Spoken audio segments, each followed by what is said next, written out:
Good morning, guys. Dave Stem, Yacklash Fishing, and founder of the North American Kayak Anglers Association. I'm here in Stuart, Florida, on the St. Lucie River again. The sun is just coming up. It's probably around 6:35 to 6:45, somewhere around in there. And today was a little bit different in that I had a game plan and went to where I had every intention of putting in. It's also the place where I normally get bait, and there was absolutely no bait to be had this morning. So I had to forego that game plan, totally switch gears. I came to a secondary location, and we're gonna make the best of it. As of right now, it's going to be an all artificial trip. I'm starting at the bridge. Don't know if you can hear that flop. I didn't have my camera rolling, but I am happy to report that the skunk is already out of the boat. Nice healthy little snook that we'll be letting go, and we'll see if we can't get some more and get his big brother. So stick with me. You're coming along for the ride. And if you like this video, please hit that subscribe button and hit the like button. It helps me out, and it will help me make better content for you guys. So come along for the ride, and we'll see what we can get done today. Let's see, this is where I caught that first fish. It wasn't on camera because it was a little too dark, but it was right off the end of this bridge, and sometimes these snook just congregate and kind of stack up, and we'll see if he was a loner or if maybe he has a buddy, or maybe a few buddies. Oh, there was a hit. There was a little thump. So maybe there's a few snook stacked up here. We'll see. We'll see what they want. If they don't like this little ultra vibe, I can show them the voodoo.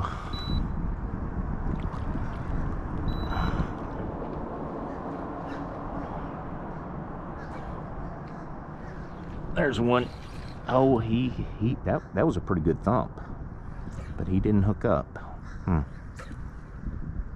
As soon as I picked it up off the bottom, he thumped it on the fall. Okay, well, that's a good sign. There's some snook here, folks. Now, before I go behind that bridge, I really like to fish the ends. So I'm gonna go the other side and go up that side of the bridge and fish that.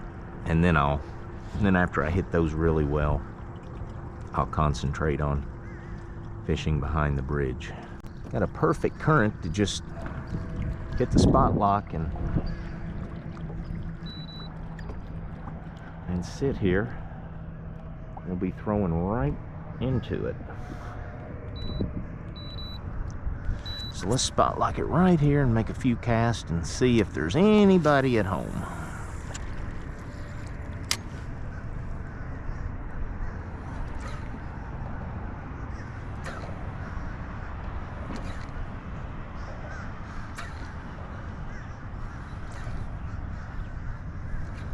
Oh, there's one. Oh boy, there's one. I don't know what this is. Oh boy, what is this? It's a good fish though, guys. First cast right off the end of the bridge. It's a snook. It's a snook. That's why you fish these bridges, guys. That's why you do it. And I doubt he's alone. Oh, he's nowhere near ready to come in. Come here, baby. Come here, baby. Oh, got you in the net. All right. Well, that is... Woo. All right. Good. Good deal. Good deal. Well, he nailed it, huh? He just absolutely nailed it. Let's get you out and have a look at you. 28 to 32 is the slot on these guys, and there's a, no, he's not gonna make slot. He's not gonna make it, but he's close. He is 27 at the tip of his tail. Didn't like much. Good, healthy fish. Good, healthy fish. Fun. Okay, let's get him back. Okay, buddy. There, oh, he's ready. All right. Good deal. Good deal. Yeah, let's retie and see if there was another one in there. These snooks sometimes can just stack up on these bridges, and it can be very, very productive. Those snook really, they really fray that line. All right, but let's tie a new improved clinch knot. If you guys don't know how to tie this knot and want to learn, I did a YouTube video on how to tie the only two knots you'll ever need to know how to tie. One being this improved clinch knot and the other being the loop knot. So, if you're a new fisherman just learning knots, or an old salt and don't know that knot and want to learn it, well, head on over to the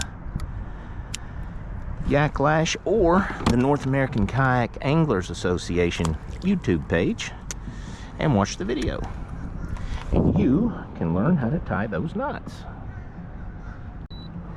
Great knots. Okay, let's get the boat back in position. He was right where he was supposed to be, sitting right on the end of that bridge. He was right there. Let's see if we can get another one. And if you've never fished for snook, the bite is it's very unique. It's just an absolute thump. And there's no mistaking a snook bite for any other fish as far as just the initial take. They just thump it.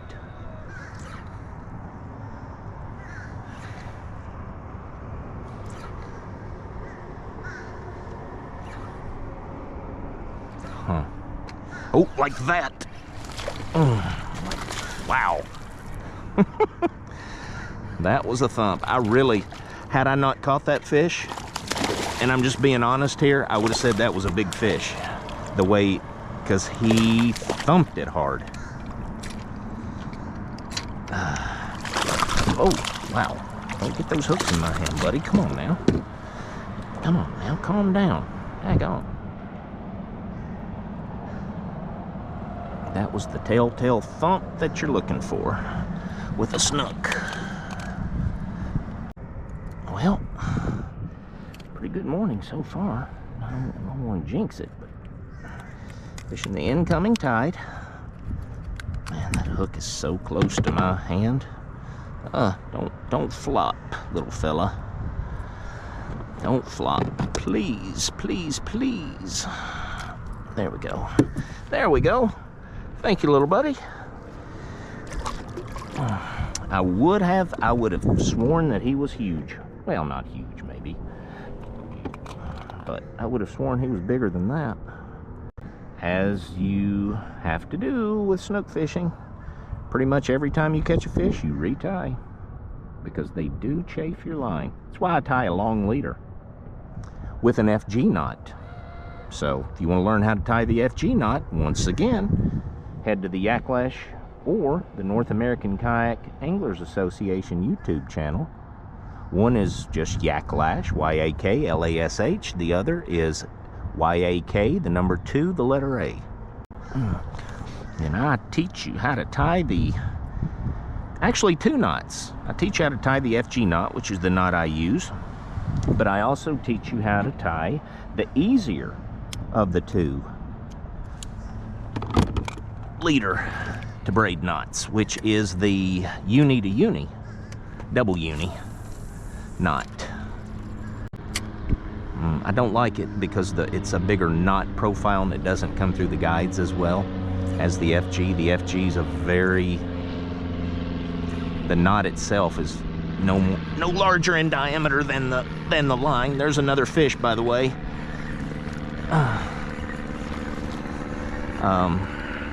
So, little fella, come here, buddy. Come on now. You gotta have some big cousins down there, don't you? Don't you? Don't you have some big cousins down there? Huh? Little guy? Get this slime off my hand here. So, anyway, as I was saying before I was so wonderfully interrupted, I like the FG knot. The diameter is no bigger than really the diameter of the leader. That's why I choose the FG, because I tie long leaders, because I snook fish, and you know. Oh, there was another one right there. Boy, they are sitting right on the end of that bridge. My goodness, right on the end of that piling. And so, you know, my knot, when you start with a long leader and you reel all the way in, the knot is almost down to the spool. And so you know, it's going out of the guides on every cast, and it's coming back in through the guides on every cast. So guys, let me ask you something. Does this ever happen to you? So I'm sitting here right on the end of the bridge, and I'm getting bit with regularity, and yet there's part of me that wants to leave and go, because I keep looking at these bridge pilings and I want to fish them. But then I think, well, you big dummy, why would you leave fish to try and go catch fish? That doesn't make any sense. But I swear that happens to me all the time. I mean, is that normal? Am I just an idiot? I know what my wife's answer would be, but I'd like to know what your answer is. So drop it below in the comments. Well, while I'm here, right at the edge of this bridge, I'm gonna show them a voodoo, just to see. See, again, this is kind of along those same lines I was just saying. I'm getting bit on a bait, and I want to throw a different bait just to kind of test them out. I don't know what that says. I don't know that it says a lot about intelligence, though. Oh, yeah, there was one. That one hit the voodoo. Yeah. Oh, okay. Well, quick release. Yeah, those fish are just sitting right there on the end of this bridge piling. I mean, you get to the end of the bridge piling, and they're just there. Okay, guys, hopefully you can see this out in front of me. There's a pot of bait. And it's kind of scattering right now, but we'll try to watch and see which way they're working. Try to get in position and make a throw on them. Let's see here. Okay, well, that should have gotten a few anyway. Okay, guys, it has I've fooled around and tried to catch some bait. I have a little bit of bait in the tank, but it has. I'm just now starting to fish again. I do have a mullet behind the boat. I'm dragging it behind the boat just in case. Okay, guys, I was dragging this mullet behind me. I didn't feel anything hit it, but I'm on. I am on something. It's probably a little jack, would be my guess, but we'll see. No, it's probably a catfish, come to think of it. I'm calling big sail cat before I see it. Yeah, big catfish. That's why I didn't feel it. That's why I didn't feel it or hear anything. Jump up and get it. Big old sail cat.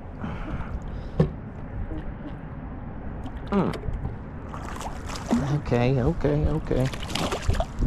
Well, there goes. Oh, my mullet's still alive. Daggone. Might like to salvage him.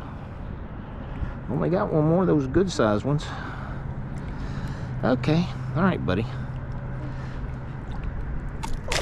Well.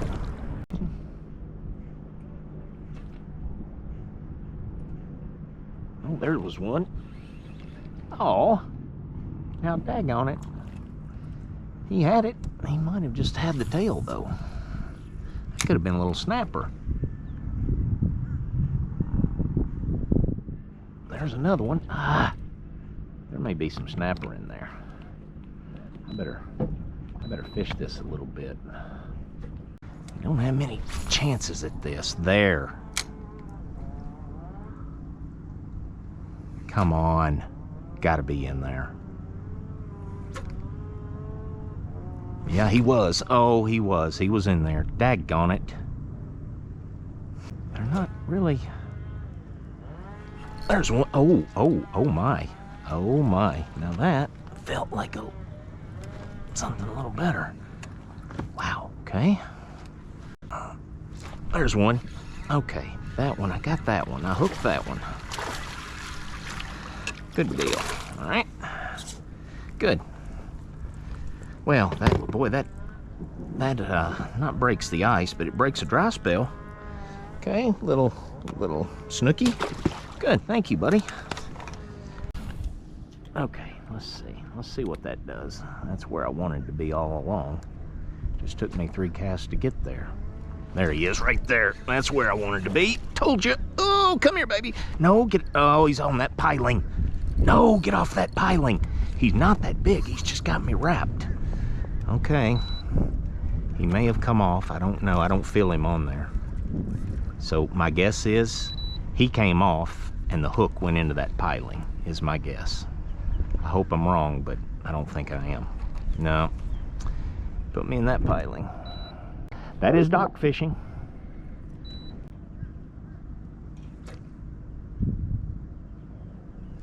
There's one. Little snook followed it out.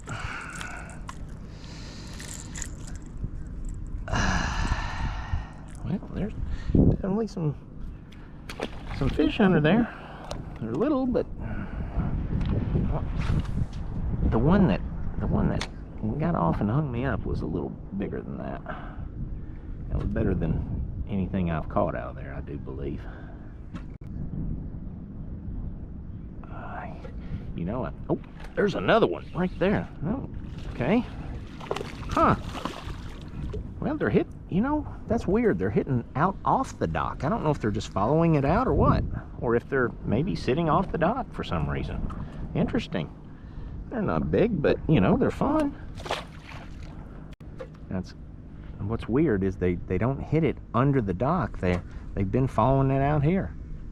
And it's almost like when I quit reeling it and I'm contemplating my next move, and they just slurp it up off the bottom, which is, I find weird, but whatever. I don't much care how they hit it as long as they hit it.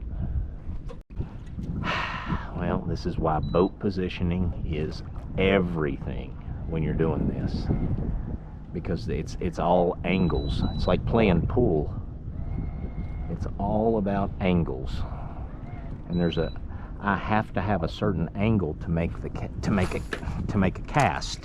And if I have to go high like that, then I end up throwing high and my bait hits the dock. But if I can get it down next to the water like that, it goes where I need it to go. You have to understand that. There's one.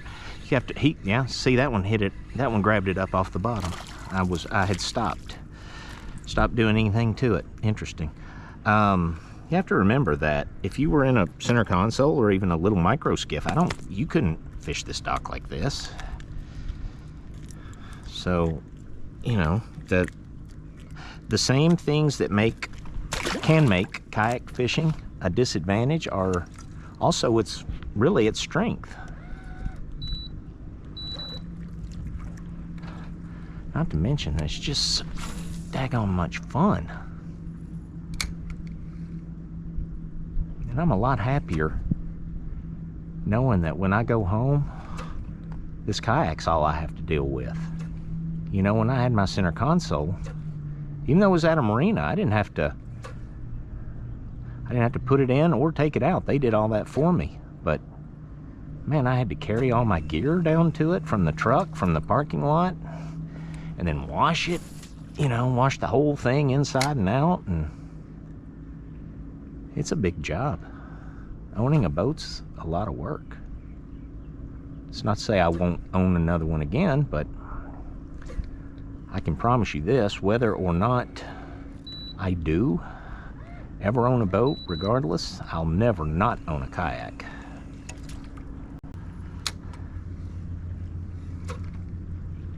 There was one. Oh, there's a good fish. There's a good fish, guys. If I can get him out of there before he wraps me up. Okay, he's not that big. I guess he was just around that piling and he felt big. Sorry about that. Here I am. I'm doing the same thing I'm making fun of everybody else for. But he was right where he was supposed to be. That was my next cast, and he was right there. Okay, just had to change the GoPro battery there. The GoPro battery died. I made one more cast after the beep and caught a little snook that I didn't get on camera because my GoPro died, because of course it did. Oh, well, there's more. Now again, I'm messing with the motor, and that voodoo is absolutely just laying on the bottom. And they're just picking it up off the bottom, which intrigues me. Give it one more shot here. I mean, if that doesn't produce, then it's not gonna produce.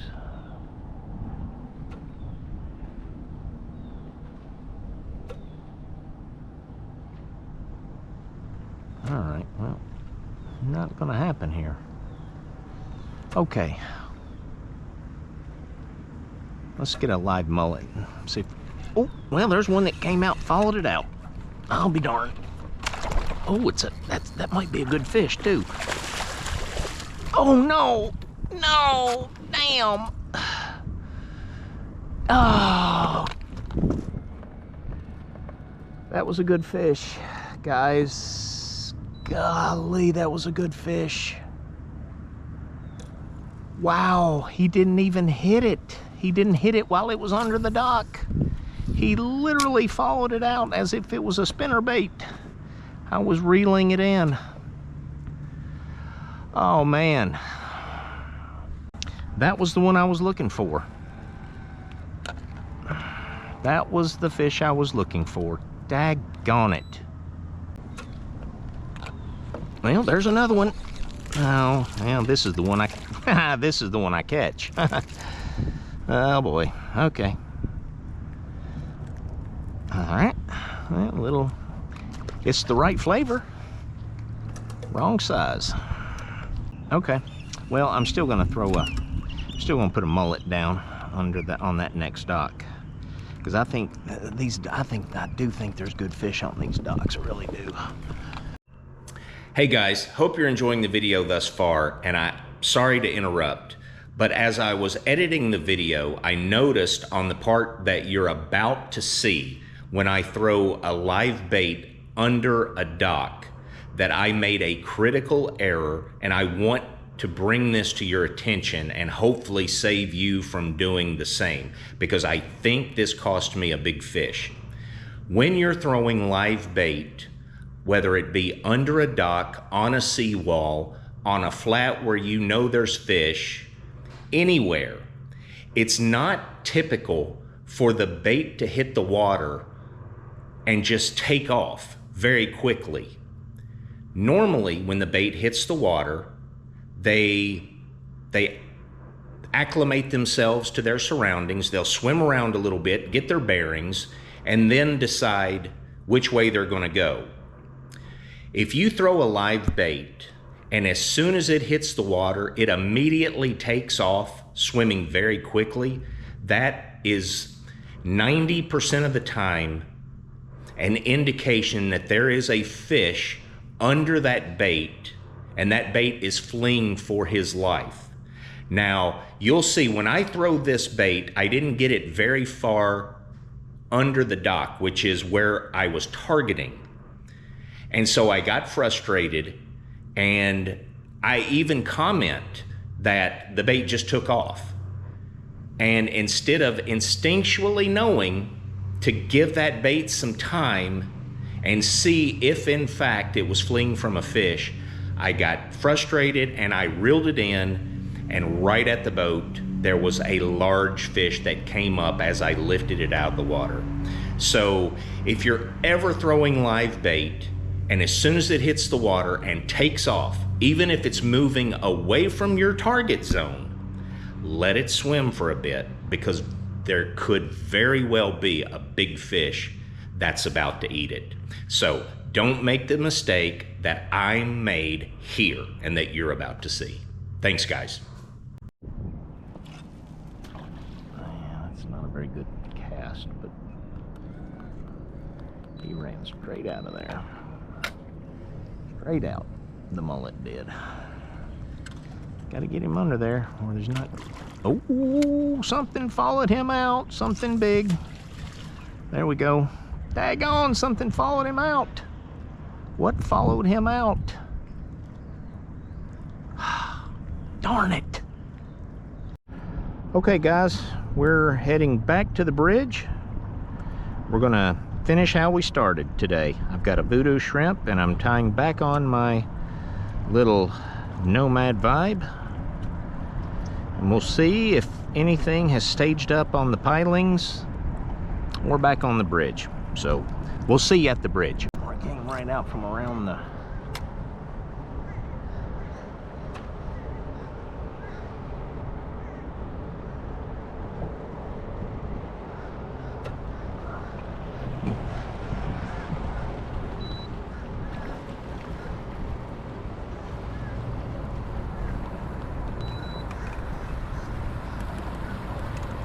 There's one. Again, chased it right in.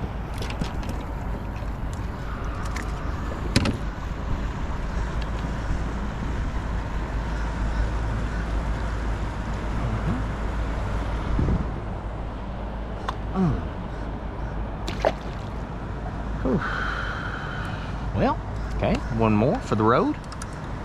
Hey guys, I'm as you can see, I'm not on the kayak and definitely not on the water. I'm back home. I've been home for a bit, showered. Me and the secretary are just hanging out on the back porch, having a beer, watching some football. So after I caught that last fish that you saw me catch, my GoPro beeped and I thought it was a battery, but as it turns out, my SD card was full, so I couldn't do the outro on the water. So I fished for a little bit longer after I caught that fish, but I didn't catch anything else. So you saw all the fish caught that were caught today. But today, today was, if you judge your fishing trip by, big fish, we didn't have any big fish today. We had one that was close to a slot. I lost one that I felt like was probably a slot fish or close to it. It could have even been an overslot. I don't like over exaggerating when I lose fish, but it was definitely a better fish than most of what I caught today. That's for sure. But so if you judge it, if you judge a trip by that, I guess today's trip was an excess, but I don't judge my trips by that. I was able to keep the rod bent quite a bit today. Caught several snook, no big snook, but we had a great day today, or I had a great day today. I hope you enjoyed it. And the takeaway from today is always, don't be so set in your plans that you can't adjust and shift on the fly, because things are going to happen. I had a game plan and I was going to do one very specific thing, and the complete and total lack of bait changed that up for me, and I called an audible and I went to the bridge, and although I did end up catching a little bit of bait, today was primarily an artificial trip. Everything I caught today was artificial. So and you need to have that flexibility, because if you're you know, if you're going to something and you're going to do one specific thing, and any part of that doesn't happen or doesn't manifest, then you're you know, your day is shot. So you know, the thing is, be flexible. Don't be afraid to switch it up. And you know, you can always, there's always a plan B. It's always available, and sometimes you have to take it. So I hope you enjoyed this trip. I hope you enjoyed watching. If you did, please hit the like button, and please subscribe to the channel. It helps me out, and it will help me make better content for you guys. I really do appreciate it. Until next time, tight lines.